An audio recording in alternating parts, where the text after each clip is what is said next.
Bitawan mo ako! Ikaw! Ang yabang-yabang mo! Ano akala mo? Magaling ka! Bitawan mo ako! Ano? Ha? Kayo! I'm sick of all of you! Get out! Get out!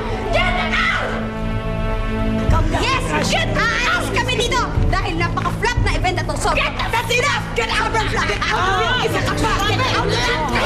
Out! Naku! Get out! Get out! Don't you ever lay your hand on me again! You bitch! Paano nangyari yun, Arturo? Paano nakapag-launch ang kalaban ng hindi natin nalalaman? We were caught off guard with our pants down. Nung sinabi ni Diana yung tungkol sa Lala, nagpaimbestiga ako agad-agad kay Ruel. At sir, wala ho akong nakuha ang impormasyon tungkol sa kanila. Biglang nag-set up na lang sila sa mga supermarket, nagtayo ng display. Walang introduction, walang promo, nothing.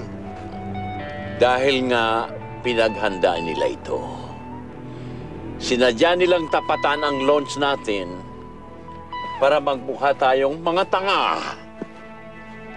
And guess what? They succeeded. Sino ang nasa likod nito? I want to know! Wala man lang nakalagay na manufacturer sa kahon ng sabon nila. We just don't know. It's obvious that they have the resources at hindi sila basta-basta isang kalaban. Pinag-aaralan lang mabuti ang bawat galaw natin. They're using every tactic there is para talunin nila ang tama. Ana, hindi ako papayag na matalo tayo ng ganun-ganun lang. Find out kung sino ang manufacturer ng Lala Soap.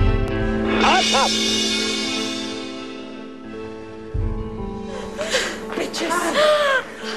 Don't touch me! Get out! Leave me alone! Natasha, calm down. Get out, Mom!